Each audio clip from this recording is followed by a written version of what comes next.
Señor presidente, señores delegados, la representación de Cuba ante esta asamblea se complace en cumplir, en primer término, el agradable deber de saludar la incorporación de 3 nuevas naciones al importante número de las que aquí discuten problemas del mundo. Saludamos, pues, en las personas de su presidente y primeros ministros, a los pueblos de Zambia, Malawi y Malta, y hacemos votos porque estos países se incorporen desde el primer momento al grupo de naciones no alineadas que luchan contra el imperialismo, el colonialismo y el neocolonialismo. Hacemos llegar también nuestra felicitación al presidente de esta asamblea, cuya exaltación a tan alto cargo tiene singular significación, pues ella refleja esta nueva etapa histórica de resonantes triunfos para los pueblos de África, hasta ayer sometidos al sistema colonial del imperialismo, y que hoy, en su inmensa mayoría, en el ejercicio legítimo de su libre determinación, se han constituido en estados soberanos. Ya ha sonado la hora postrera del colonialismo y millones de habitantes de África, Asia y América Latina se levantan al encuentro de una nueva vida e imponen su irrestricto derecho a la autodeterminación y el desarrollo independiente de sus naciones.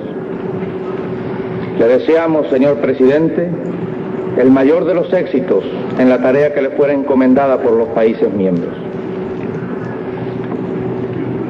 Cuba viene a fijar su posición sobre los puntos más importantes de controversia y lo hará con todo el sentido de la responsabilidad que entraña el hacer uso de esta tribuna, pero al mismo tiempo respondiendo al deber insoslayable de hablar con toda claridad y franqueza. Quisiéramos ver desperezarse a esta asamblea y marchar hacia adelante, que las comisiones comenzaran su trabajo y que éste no se detuviera en la primera confrontación.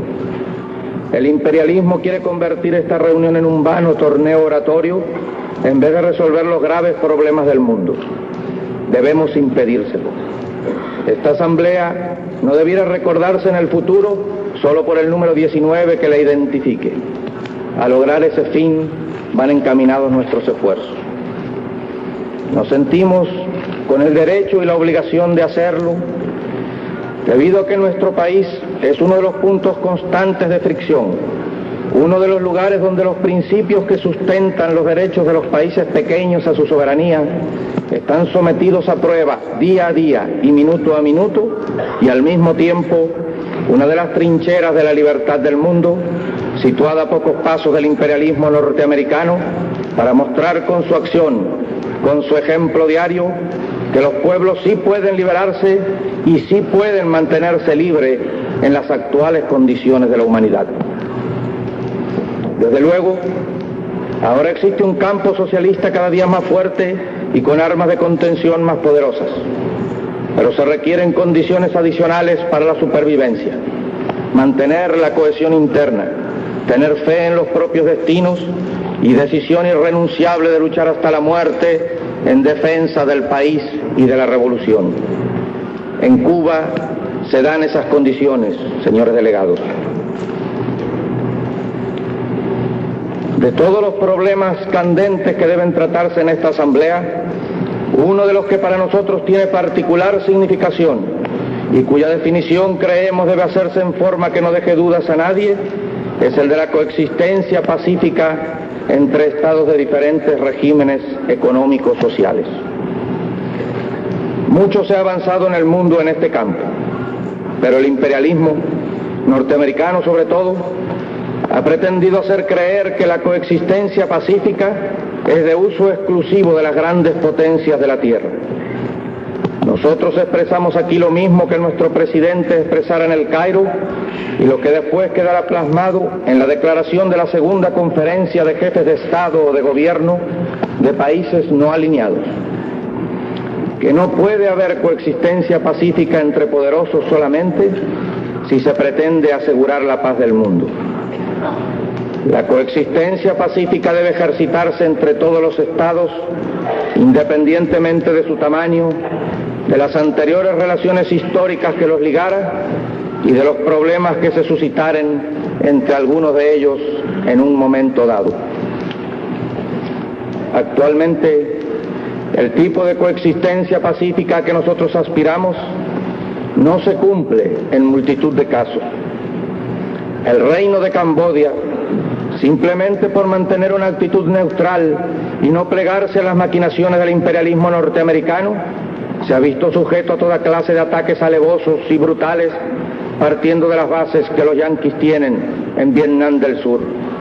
Laos, país dividido, ha sido objeto también de agresiones imperialistas de todo tipo. Su pueblo ha sido masacrado desde el aire.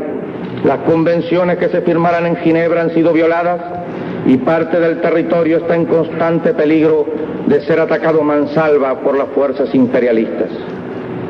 La República Democrática de Vietnam, que sabe de todas estas historias de agresiones como pocos pueblos en la tierra, ha visto una vez más violadas sus fronteras. Ha visto cómo aviones bombardeo y cazas enemigos disparaban contra sus instalaciones, cómo los barcos de guerra norteamericanos, violando aguas territoriales, atacaban sus puestos navales. En estos instantes, sobre la República Democrática del Vietnam, pesa la amenaza de que los guerreristas norteamericanos extiendan abiertamente sobre su territorio y su pueblo la guerra que desde hace varios años están llevando a cabo contra el pueblo de Vietnam del Sur. La Unión Soviética y la República Popular China han hecho advertencias serias a los Estados Unidos. Estamos frente a un caso en el cual la paz del mundo está en peligro, pero además la vida de millones de seres de toda esta zona del Asia está constantemente amenazada dependiendo de los caprichos del invasor norteamericano. La coexistencia pacífica también se ha puesto a prueba en una forma brutal en Chipre debido a presiones del gobierno turco y de la OTAN, obligando una heroica y enérgica defensa de su soberanía hecha por el pueblo de Chipre y su gobierno. En todos estos lugares del mundo, el imperialismo trata de imponer su versión de lo que debe ser la coexistencia. Son los pueblos oprimidos en alianza con el campo socialista los que le deben enseñar cuál es la verdadera, y es obligación de las Naciones Unidas apoyarlo. También hay que esclarecer que no solamente en relaciones en las cuales están imputados estados soberanos, los conceptos sobre la coexistencia pacífica deben ser bien definidos. Como marxistas, hemos mantenido que la coexistencia pacífica entre naciones no engloba la coexistencia entre explotadores y explotados, entre opresores y oprimidos. Es además un principio proclamado en el seno de esta organización el derecho a la plena independencia contra todas las formas de opresión colonial. Por eso, expresamos nuestra solidaridad hacia los pueblos hoy coloniales de la Guinea llamada Portuguesa, de Angola o Mozambique, masacrados por el delito de demandar su libertad, y estamos dispuestos a ayudarlos en la medida de nuestras fuerzas, de acuerdo con la Declaración del Cairo. Expresamos nuestra solidaridad al pueblo de Puerto Rico y su gran líder, Pedro Albizu Campos, el que en un acto más de hipocresía ha sido dejado en libertad a la edad de 72 años, sin habla casi, paralítico, después de haber pasado en la cárcel toda una vida. Albizu Campos es un símbolo de la América todavía irredenta pero indómita. Años y años de prisiones, presiones casi insoportables en la cárcel, torturas mentales, la soledad, el aislamiento total de su pueblo y de su familia, la insolencia del conquistador y de sus lacayos en la tierra que lo vio nacer, nada dobló su voluntad. La delegación de Cuba rinde en nombre de su pueblo homenaje de admiración y gratitud a un patriota que dignifica a nuestra América.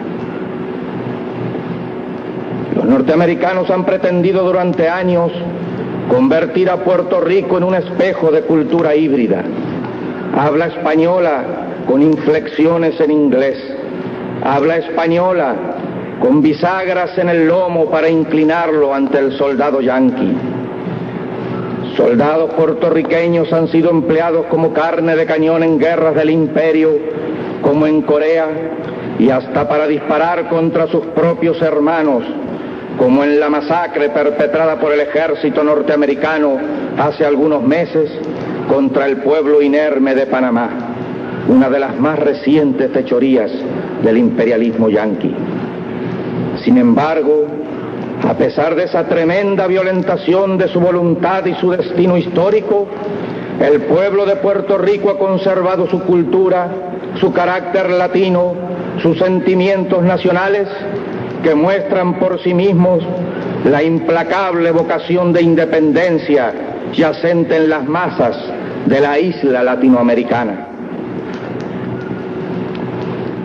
También debemos advertir que el principio de la coexistencia pacífica no entraña el derecho a burlar la voluntad de los pueblos, como ocurre en el caso de la Guayana llamada británica, en que el gobierno del primer ministro Cheddi Jagan ha sido víctima de toda clase de presiones y maniobras, y se ha ido dilatando el instante de otorgarle la independencia en la búsqueda de métodos que permitan burlar los deseos populares y asegurar la docilidad de un gobierno distinto al actual, colocado allí por turbios manejos, para entonces otorgar una libertad castrada a este pedazo de tierra americana. Cualesquiera que sean los caminos que la Guayana se vea obligada a seguir para obtenerla, hacia su pueblo va el apoyo moral y militante de Cuba. Debemos señalar asimismo que las islas de Guadalupe y Martinica están luchando por su autonomía desde hace tiempo sin lograrla, y ese estado de cosas no debe seguir.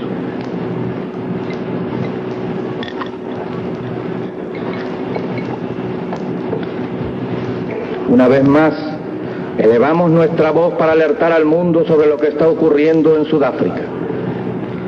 La brutal política del apartheid se aplica ante los ojos de las naciones del mundo. Los pueblos de África se ven obligados a soportar que en ese continente todavía se oficialice la superioridad de una raza sobre otra, que se asesine impunemente en nombre de esa superioridad racial. Las Naciones Unidas no harán nada para impedirlo.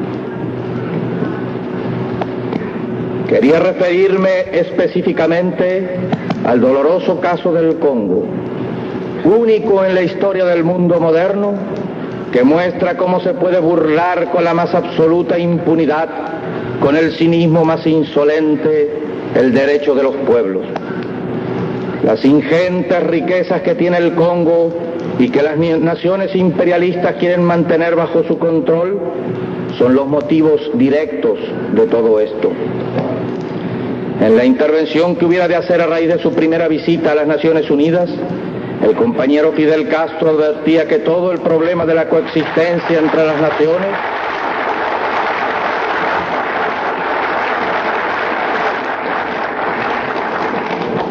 se reducía al problema de la apropiación indebida de riquezas ajenas, y hacía la advocación siguiente: cese la filosofía del despojo y cesará la filosofía de la guerra. Pero la filosofía del despojo no solo no ha cesado, sino que se mantiene más fuerte que nunca. Y por eso, los mismos que utilizaron el nombre de las Naciones Unidas para perpetrar el asesinato de Lumumba, hoy, en nombre de la defensa de la raza blanca, asesinan a millares de congoleños. ¿Cómo es posible que olvidemos la forma en que fue traicionada la esperanza que Patricio Lumumba puso en las Naciones Unidas? ¿Cómo es posible que olvidemos los rejuegos y maniobras que sucedieron a la ocupación de ese país por las tropas de las Naciones Unidas, bajo cuyos auspicios actuaron impunemente los asesinos del gran patriota africano?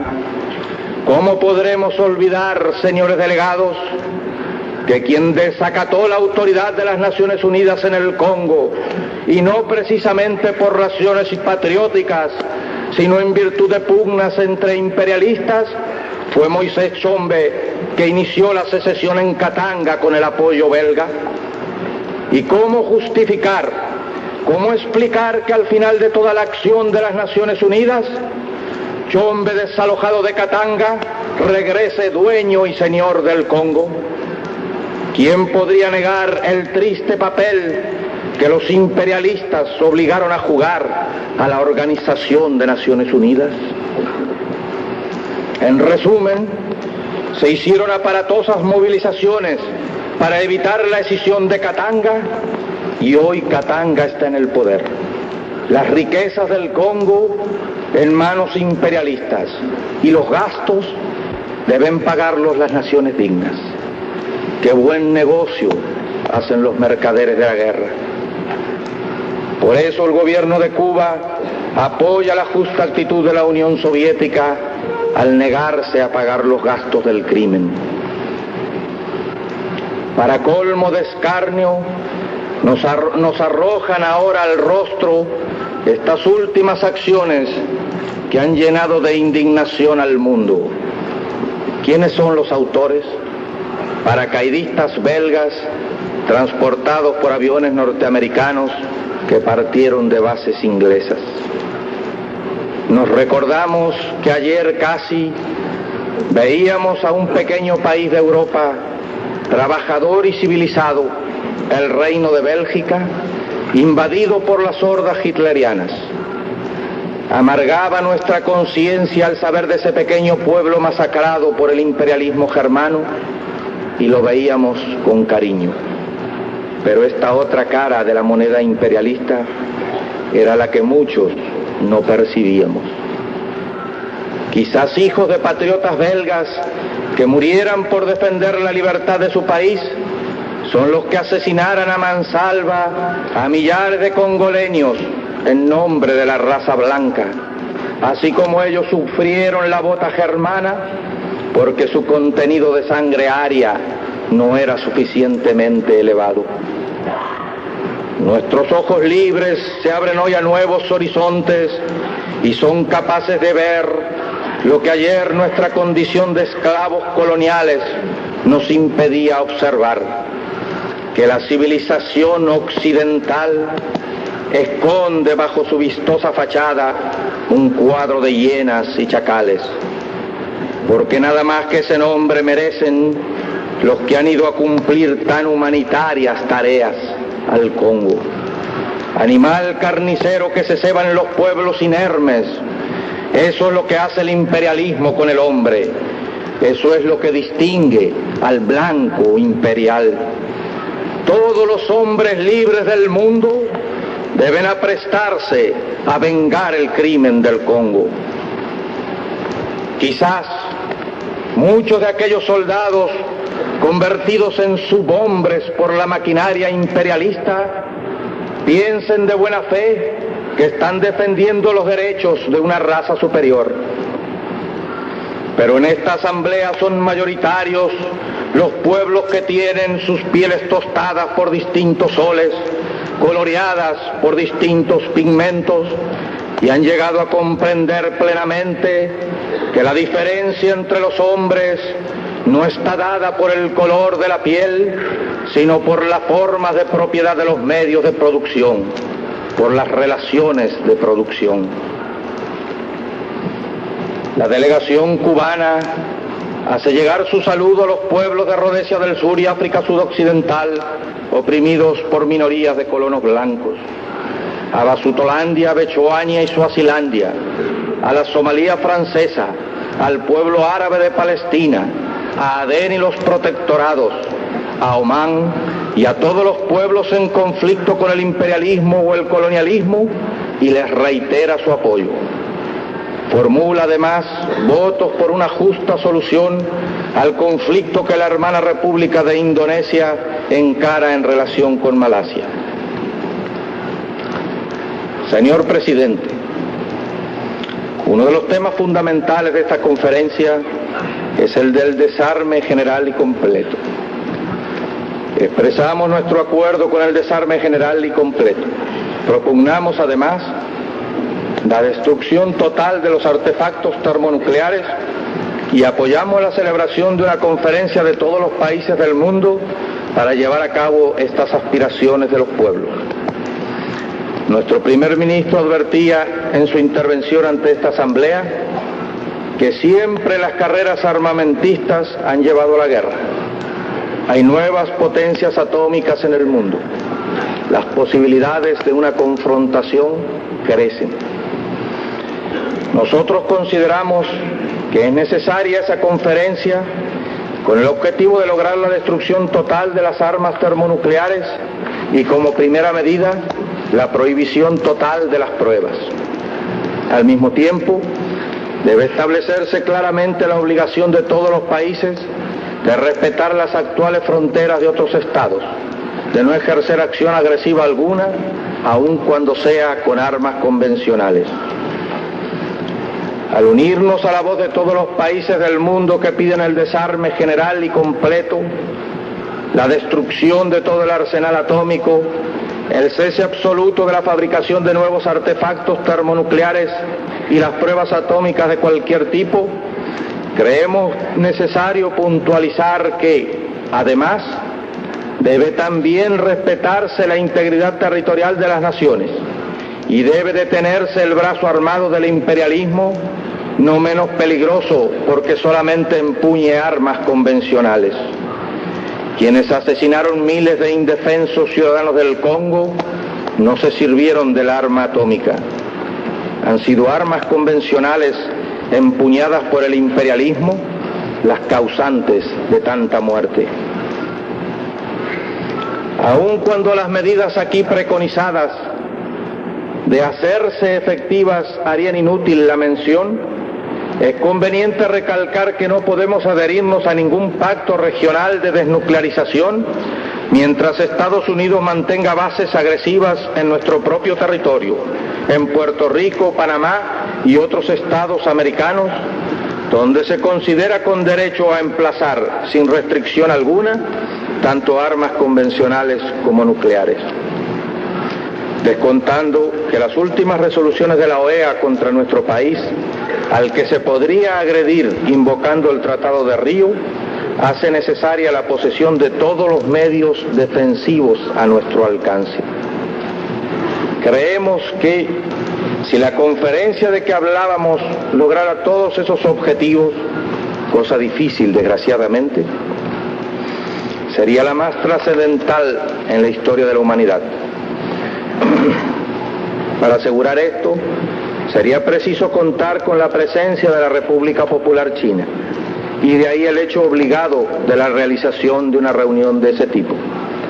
Pero sería mucho más sencillo para los pueblos del mundo reconocer la verdad innegable de que existe la República Popular China, cuyos gobernantes son representantes únicos de su pueblo, y darle el asiento a ella destinado, actualmente usurpado por la camarilla que con apoyo norteamericano mantiene en su poder la provincia de Taiwán. El problema de la representación de China en las Naciones Unidas no puede considerarse en modo alguno como el caso de un nuevo ingreso en la organización, sino de restaurar los legítimos derechos de la República Popular China.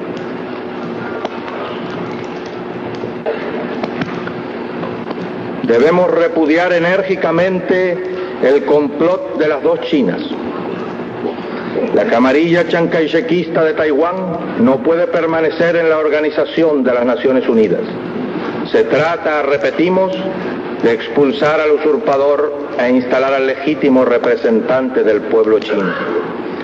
Advertimos además contra la insistencia del gobierno de los Estados Unidos en presentar el problema de la legítima representación de China en las Naciones Unidas como una cuestión importante, al objeto de imponer el quórum extraordinario de votación de las 2/3 partes de los miembros presentes y votantes. El ingreso de la República Popular China al seno de las Naciones Unidas es efectivamente una cuestión importante para el mundo en su totalidad, pero no para el mecanismo de las Naciones Unidas, donde debe constituir una mera cuestión de procedimiento. En esta forma se haría justicia, pero casi tan importante como hacer justicia, quedaría además demostrado de una vez que esta augusta Asamblea tiene ojos para ver, oídos para oír, lengua propia para hablar, criterio certero para elaborar decisiones. La difusión de armas atómicas entre los países de la OTAN y particularmente la posesión de esos artefactos de destrucción en masa por la República Federal Alemana alejarían más aún la posibilidad de un acuerdo sobre desarme. Y unido a estos acuerdos va el problema de la reunificación pacífica de Alemania. Mientras no se logre un entendimiento claro, debe reconocerse la existencia de dos Alemanias, la República Democrática Alemana y la República Federal. El problema alemán no puede arreglarse si no es con la participación directa en las negociaciones de la República Democrática Alemana con plenos derechos. Tocaremos solo someramente los temas sobre el desarrollo económico y comercio internacional que tienen amplia representación en la agenda. En este mismo año del 64 se celebró la Conferencia de Ginebra, donde se trataron multitud de puntos relacionados con estos aspectos de las relaciones internacionales. Las advertencias y predicciones de nuestra delegación se han visto confirmadas plenamente, para desgracia de los países económicamente dependientes. Solo queremos dejar señalado que, en lo que a Cuba respecta, los Estados Unidos de América no han cumplido recomendaciones explícitas de esa conferencia. Y recientemente, el gobierno norteamericano prohibió también la venta de medicinas a Cuba, quitándose definitivamente la máscara de humanitarismo con que pretendió ocultar el carácter agresivo que tiene el bloqueo contra el pueblo de Cuba. Por otra parte, expresamos una vez más que las lacras coloniales que detienen el desarrollo de los pueblos no se expresan solamente en relaciones de índole política.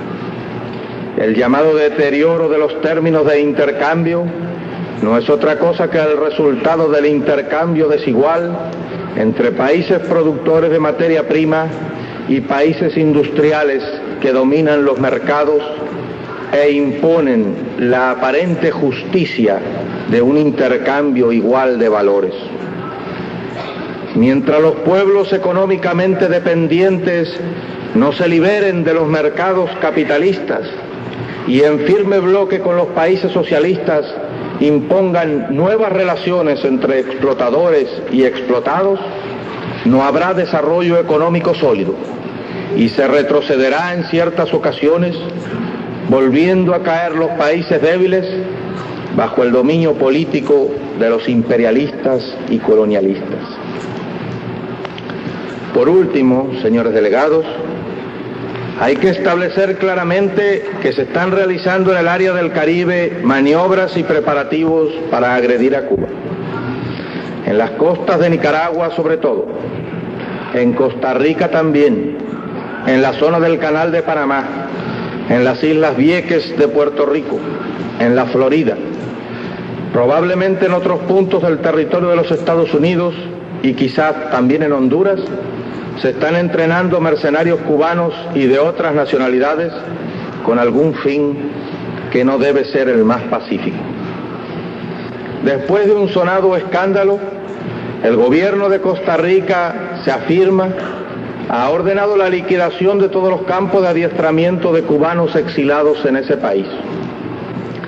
Nadie sabe si esta actitud es sincera o si constituye una simple coartada debido a que los mercenarios entrenados allí estén a punto de cometer alguna fechoría. Esperamos que se tome clara conciencia de la existencia real de bases de agresión, lo que hemos denunciado desde hace tiempo, y se medite sobre la responsabilidad internacional que tiene el gobierno de un país que autoriza y facilita el entrenamiento de mercenarios para atacar a Cuba. He de hacer notar que las noticias sobre entrenamiento de mercenarios en distintos puntos del Caribe y la participación que tiene en tales actos el gobierno norteamericano se dan con toda naturalidad en los periódicos de los Estados Unidos.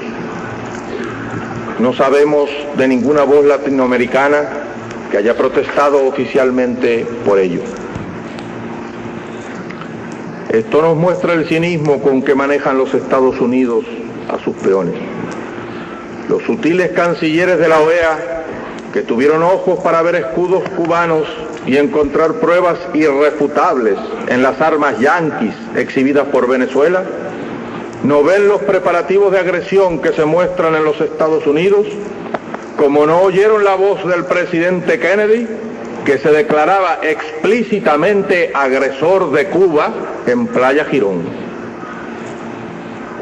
En algunos casos es una ceguera provocada por el odio de las clases dominantes de países latinoamericanos contra nuestra revolución. En otros, más tristes aún, es producto de los deslumbrantes resplandores de Mamón.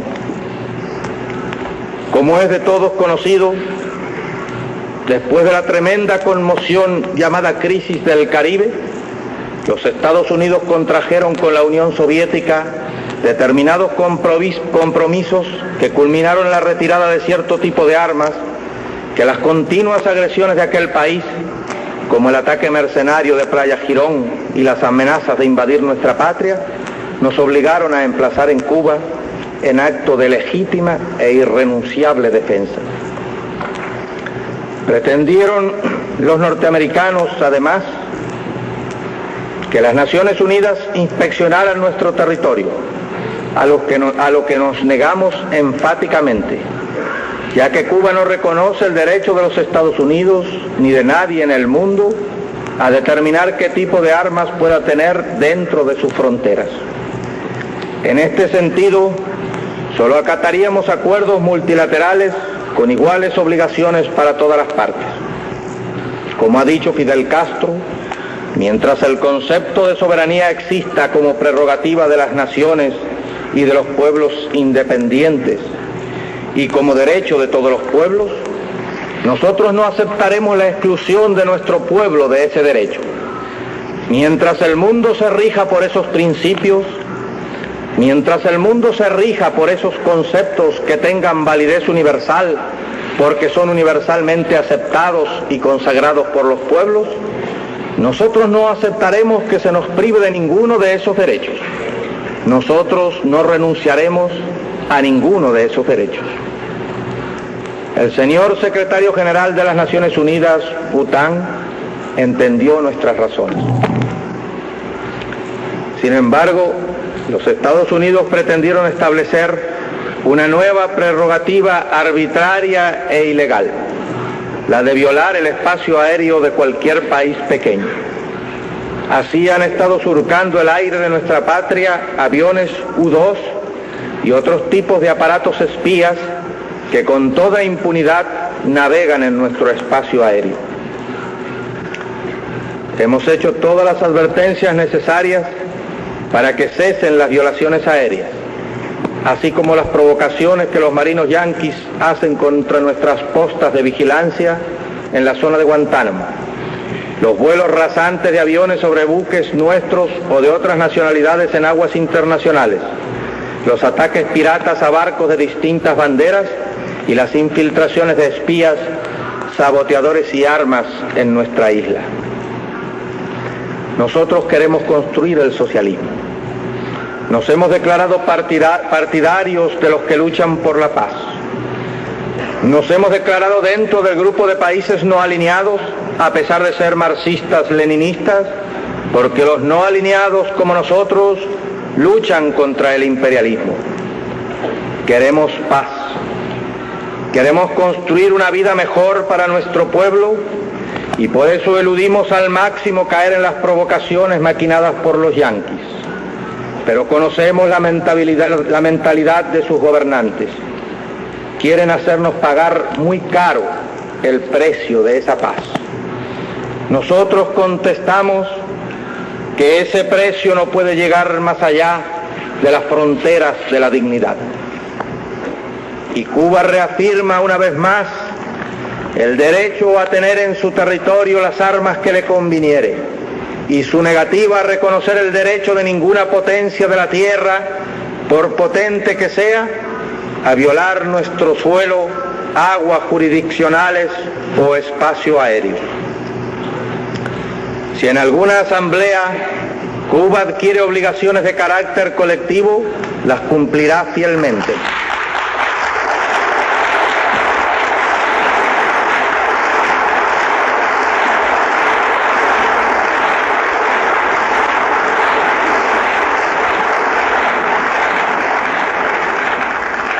Mientras esto no suceda, mantiene plenamente todos sus derechos, igual que cualquier otra nación.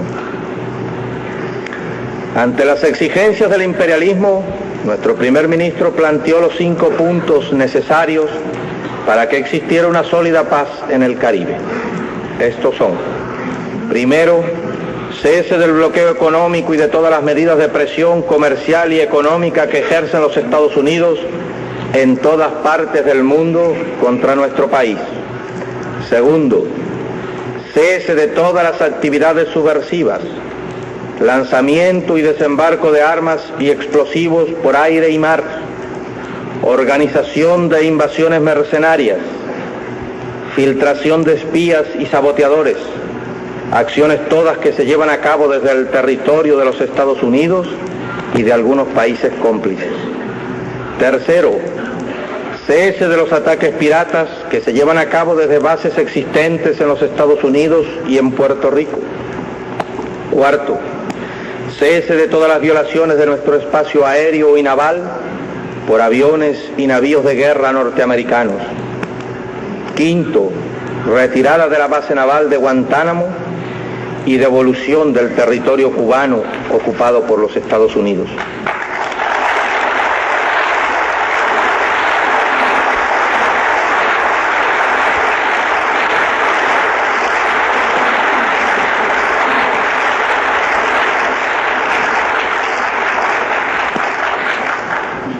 No se han cumplido ninguna de estas exigencias elementales y desde la base naval de Guantánamo continúa el hostigamiento de nuestras fuerzas.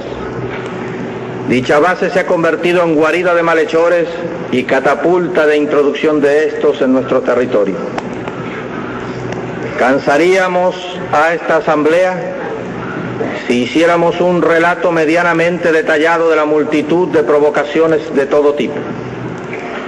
Baste decir que el número de ellas, incluidos los primeros días de este mes de diciembre, alcanza la cifra de 1.323 solamente en 1964. La lista abarca provocaciones menores, como violación de la línea divisoria, lanzamiento de objetos desde el territorio controlado por los norteamericanos, realización de actos de exhibicionismo sexual por norteamericanos de ambos sexos, ofensas de palabra, otros de carácter más grave como disparos de armas de pequeño calibre, manipulación de armas apuntando a nuestro territorio y ofensas a nuestra enseña nacional.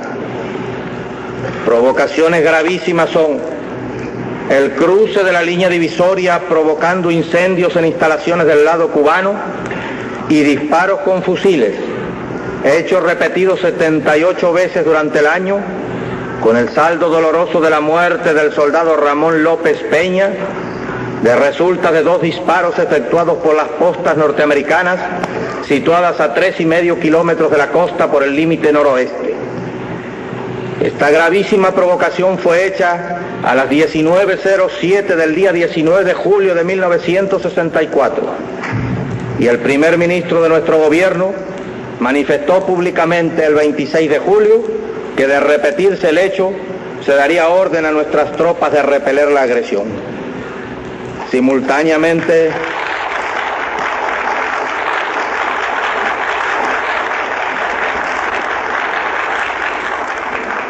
que ordenó el retiro de las líneas de avanzada de las fuerzas cubanas hacia posiciones más alejadas de la divisoria y la construcción de casamatas adecuadas. 1.323 provocaciones en 340 días significan aproximadamente 4 diarias. Solo un ejército perfectamente disciplinado y con la moral del nuestro puede resistir tal cúmulo de actos hostiles sin perder la ecuanimidad. 47 países reunidos en la segunda conferencia de jefes de Estado o gobiernos de los países no alineados en El Cairo acordaron por unanimidad.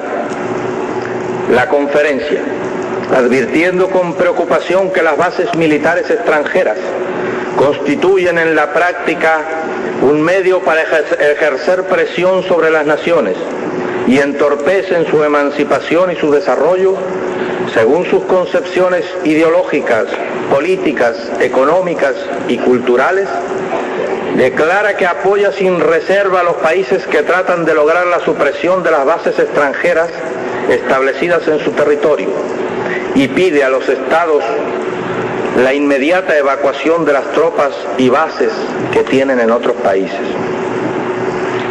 La conferencia considera que el mantenimiento por los Estados Unidos de América de una base militar en Guantánamo, Cuba, contra la voluntad del gobierno y del pueblo de Cuba y contra las disposiciones de la declaración de la Conferencia de Belgrado, constituye una violación de la soberanía y de la integridad territorial de Cuba.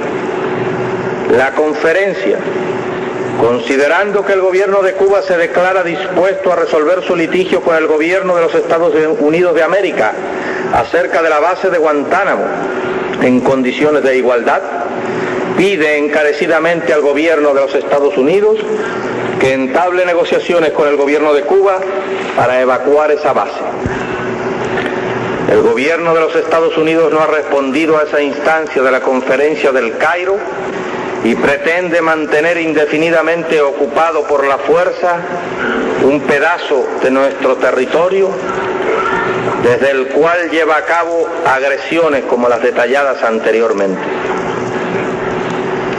La Organización de Estados Americanos, también llamada por los pueblos Ministerio de Colonias Norteamericano, nos condenó enérgicamente, aun cuando ya antes nos había excluido de su seno, ordenando a los países miembros que rompieran relaciones diplomáticas y comerciales con Cuba.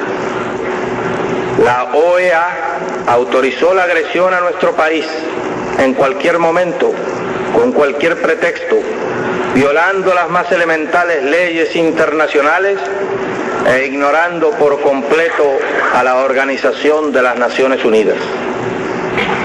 A aquella medida se opusieron con sus votos los países de Uruguay, Bolivia, Chile y México. Y se opuso a cumplir la sanción una vez aprobada el gobierno de los Estados Unidos mexicanos. Desde entonces no tenemos relaciones con países latinoamericanos, salvo con aquel Estado, cumpliéndose así una de las etapas previas de la agresión directa del imperialismo. Queremos aclarar una vez más que nuestra preocupación por Latinoamérica está basada en los lazos que nos unen, la lengua que hablamos, la cultura que sustentamos, el amo común que tuvimos. Que no nos anima ninguna otra causa para desear la liberación de Latinoamérica del yugo colonial norteamericano. Si alguno de los países latinoamericanos aquí presentes decidiera restablecer relaciones con Cuba, estaríamos dispuestos a hacerlo sobre bases de igualdad y no con el criterio de que es una dádiva a nuestro gobierno el reconocimiento como país libre del mundo, porque ese reconocimiento lo obtuvimos con nuestra sangre en los días de la lucha de liberación, lo adquirimos con sangre en la defensa de nuestras playas frente a la invasión yanqui.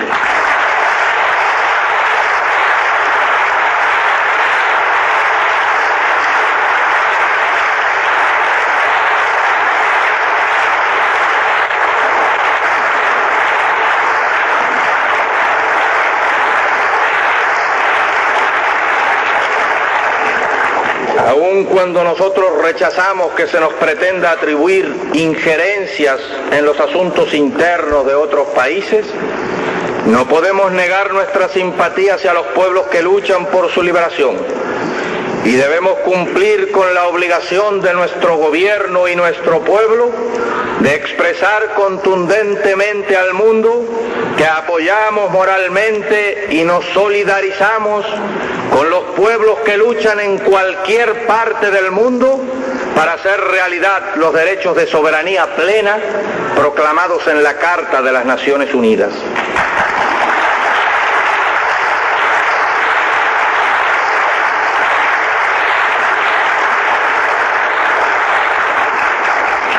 Los Estados Unidos sí intervienen, lo han hecho históricamente en América. Cuba conoce desde fines del siglo pasado esta verdad, pero la conocen también Colombia, Venezuela, Nicaragua y la América Central en general, México, Haití, Santo Domingo. En años recientes, además de nuestro pueblo, conocen de la agresión directa Panamá, donde los marines del canal tiraron a mansalva sobre el pueblo inerme.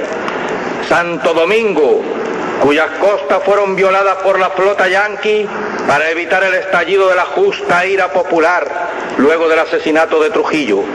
Y Colombia, cuya capital fue tomada por asalto a raíz de la rebelión provocada por el asesinato de Gaitán.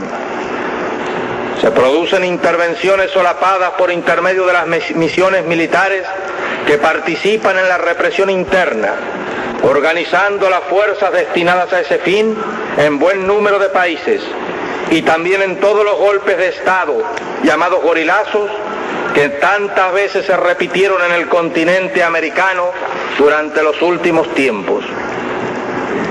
Concretamente, intervienen fuerzas de los Estados Unidos en la represión de los pueblos de Venezuela, Colombia y Guatemala que luchan con las armas por su libertad. En el primero de los países nombrados, no solo asesoran al ejército y a la policía, sino que también dirigen los genocidios efectuados desde el aire contra la población campesina de amplias regiones insurgentes. Y las compañías yanquis instaladas allí hacen presiones de todo tipo para aumentar la injerencia directa. Los imperialistas se preparan a reprimir a los pueblos americanos y están formando la Internacional del Crimen. Los Estados Unidos intervienen en América invocando la defensa de las instituciones libres. Llegará el día que esta asamblea adquiera aún más madurez y le demande al gobierno norteamericano garantías para la vida de la población negra y latinoamericana que vive en este país, norteamericanos de origen o adopción, la mayoría de ellos. ¿Cómo puede constituirse en gendarme de la libertad quien asesina a sus propios hijos y los discrimina diariamente por el color de la piel? Quien deja en libertad a los asesinos de los negros, los protege además y castiga a la población negra por exigir el respeto a sus legítimos derechos de hombres libres. Comprendemos que hoy la Asamblea no está en condiciones de demandar explicaciones sobre estos hechos, pero debe quedar claramente sentado que el gobierno de los Estados Unidos no es gendarme de la libertad, sino perpetuador de la explotación y la opresión contra los pueblos del mundo y contra buena parte de su propio pueblo.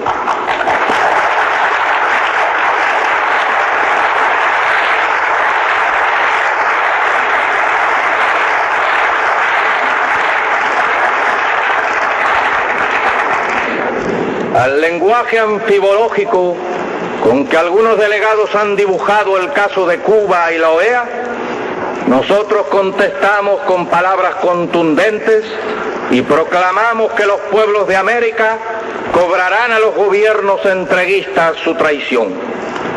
Cuba, señores delegados, libre y soberana, sin cadenas que la aten a nadie, sin inversiones extranjeras en su territorio, sin procónsules que orienten su política, puede hablar con la frente alta en esta asamblea y demostrar la justeza de la frase con que la bautizaran: territorio libre de América.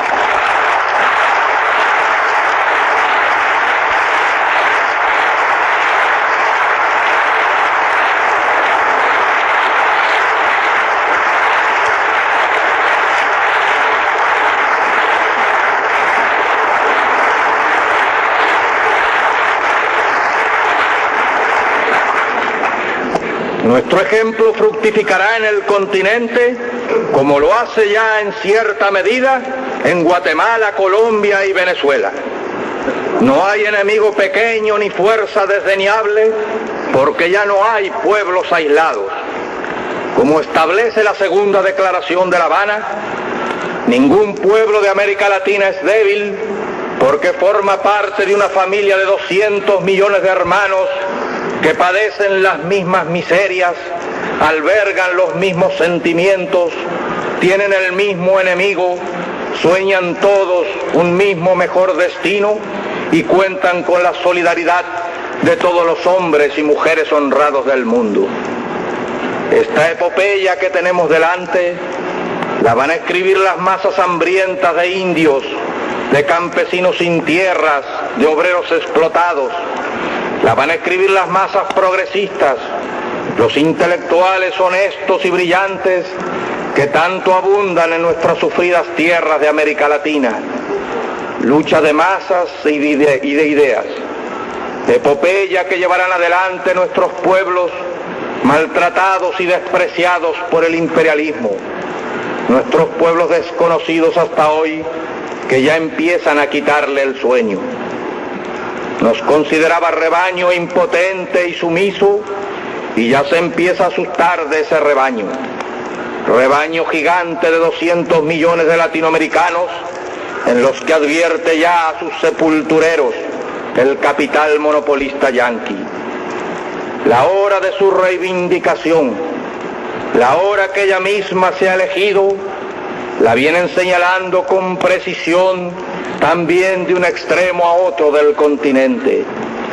Ahora esta masa anónima, esta América de color, sombría, taciturna, que canta en todo el continente con una misma tristeza y desengaño, ahora esta masa es la que empieza a entrar definitivamente en su propia historia, la empieza a escribir con su sangre, la empieza a sufrir y a morir.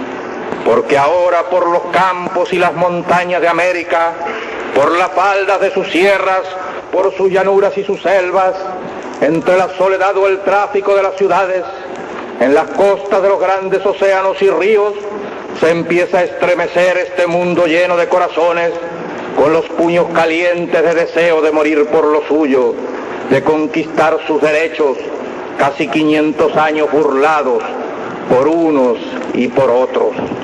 Ahora sí, la historia tendrá que contar con los pobres de América, con los explotados y vilipendiados de América Latina, que han decidido empezar a escribir ellos mismos para siempre su historia. Ya se les ve por los caminos, un día y otro, a pie en marcha sin término de cientos de kilómetros, para llegar hasta los Olimpos gobernantes a recabar sus derechos.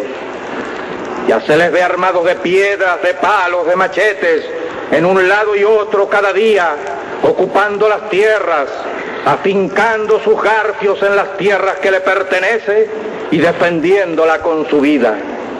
Se les ve llevando sus cartelones, sus banderas, sus consignas, haciéndolas correr en el viento por entre las montañas o a lo largo de los llanos.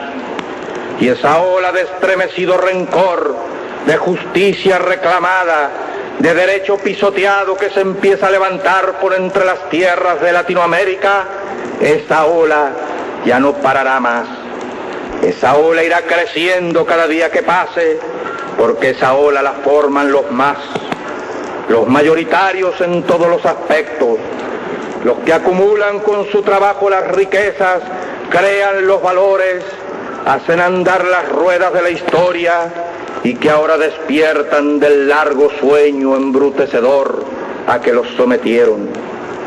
porque esta gran humanidad ha dicho basta y ha echado a andar, y su marcha de gigantes ya no se detendrá hasta conquistar la verdadera independencia por la que ya han muerto más de una vez inútilmente.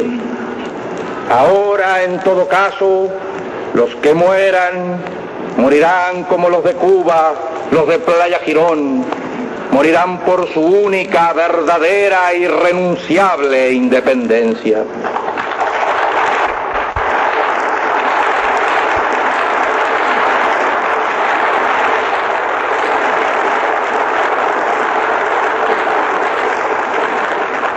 Todo esto, señores delegados, esta disposición nueva de un continente de América, está plasmada y resumida en el grito que día a día nuestras masas proclaman como expresión irrefutable de su decisión de lucha, paralizando la mano armada del invasor. Proclama que cuenta con la comprensión y el apoyo de todos los pueblos del mundo y especialmente del campo socialista encabezado por la Unión Soviética. Esa proclama es: patria o muerte.